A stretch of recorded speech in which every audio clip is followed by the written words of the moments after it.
Mathematics के interesting branch probability यानी प्रायिकता में हम अनसर्टेनिटी अनिश्चितता के विभिन्न मापों को, विभिन्न डिफरेंट मेजर को न्यूमेरिकली एक्सप्रेस करते हैं।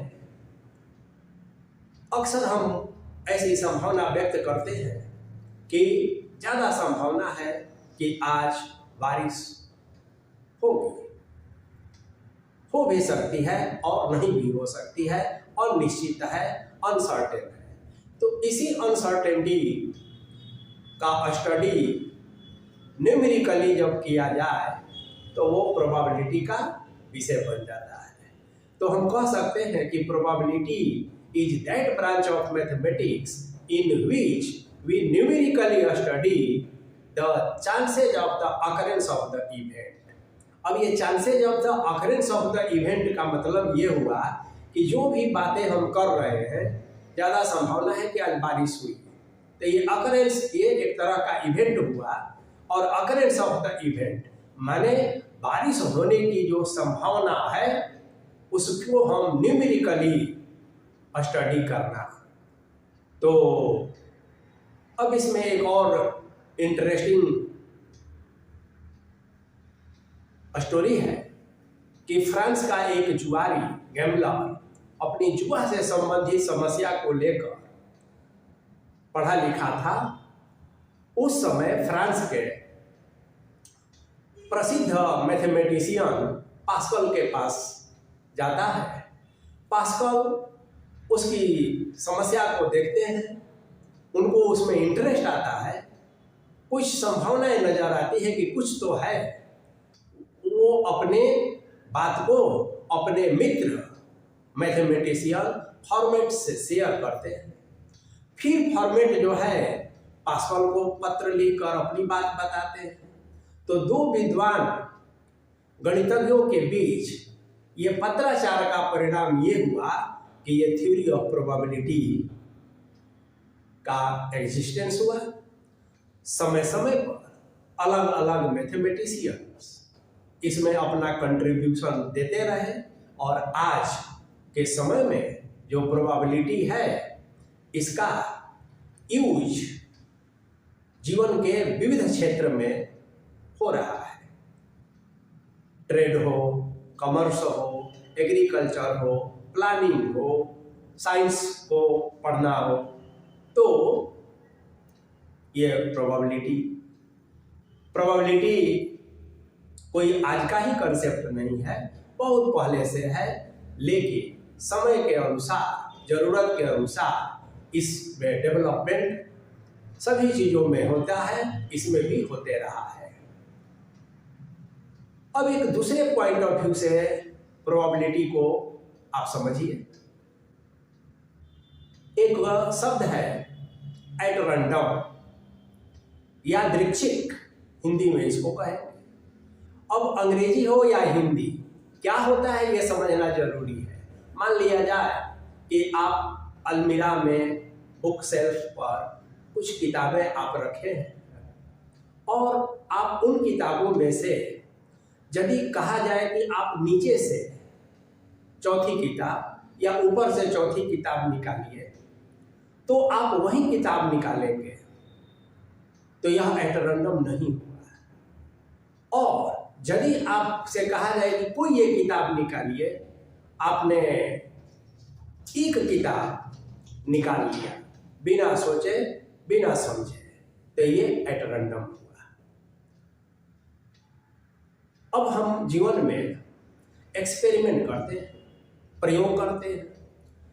तो प्रयोग में दो तरह का होता है। एक ऐसा प्रयोग जिसका जो परिणाम है वो निश्चित है, वो सर्टेन है। जैसे आप लेबोरेटरी में जी का मान निकालने का एक्सपेरिमेंट कीजिए, फिक्स है कि इतना ही आएगा अप्रोक्स। और कुछ एक्सपेरिमेंट ऐसे होते हैं जिसका परिणाम, आउटकम्स क्या आएगा आप नहीं जानते हैं।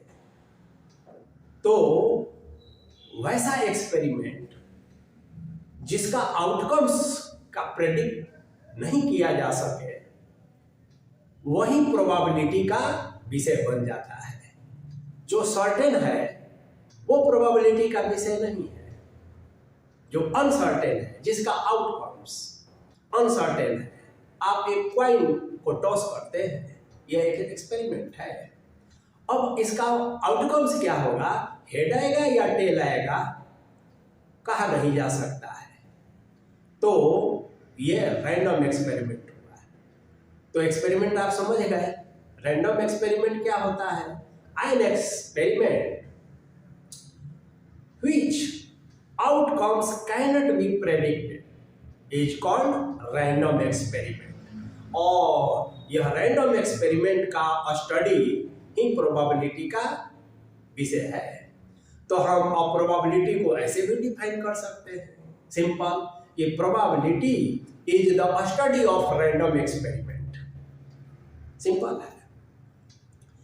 यादृच्छ प्रयोगों का अध्ययन है प्रायिकता। और यादृच्छ प्रयोग तो आप समझ गए। अब क्या है कि कुछ लिमिटेशंस है, कुछ सीमाएं। अब प्रोबेबिलिटी का कुछ लिमिटेशंस है। एक्सपेरिमेंट रैंडम होना चाहिए और उसमें भी एक्सपेरिमेंट हमारा एग्जॉस्टिव होना चाहिए। एग्जॉस्टिव माने संपूर्ण रूप में जो भी एक्सपेरिमेंट आप कर रहे हैं और जो भी उसके पॉसिबल आउटकम्स है, आपने सब पर विचार कर लिया है, तो इसे हम एग्जॉस्टिव कहेंगे। तो एक्सपेरिमेंट कैसा होना चाहिए? एग्जॉस्टिव होना चाहिए। दूसरा, अगर आप कॉइन टॉस करते हैं तो हेड या टेल दोनों के आने की जो संभावनाएं हैं वो बराबर बराबर है। भले ही व्यवहारिक जीवन में आप 10 बार हेड टॉस कीजिए तो 5 बार हेड आए 5 बार टेल आए, ये जरूरी नहीं है। लेकिन प्रोबेबिलिटी में अगर उसमें आप कुछ डिस्टर्ब कर दिए हैं कि कभी हेड आए ही नहीं, तो उसको स्वीकार नहीं किया गया है। तो इसलिए जो आउटकम्स है, जो एक्सपेरिमेंट है, उसके इक्वली लाइकली वर्ड का प्रयोग किया गया। तो हमारा एक्सपेरिमेंट कैसा होना चाहिए? तो एग्जॉस्टिव होना चाहिए, इक्वली लाइकली होना चाहिए। और एक दूसरी बात, आप लूडो खेलते हैं, पासा फेंकते हैं, डाई को फेंकते हैं, थ्रो करते हैं, तो कभी कभी ऐसी स्थिति आ जाती है कि न वो 2 होता है न 3 होता है, तो फिर से आप चलते हैं उसको। तो 2 और 3 दोनों का आना, इसको प्रोबेबिलिटी भी स्वीकार नहीं। अब क्या है, इसको अब एक शब्द है कि जो आउटकम्स है वो म्यूचुअली एक्सक्लूसिव होना चाहिए। माने एक साथ 3 और 4 दोनों नहीं आ सकता है।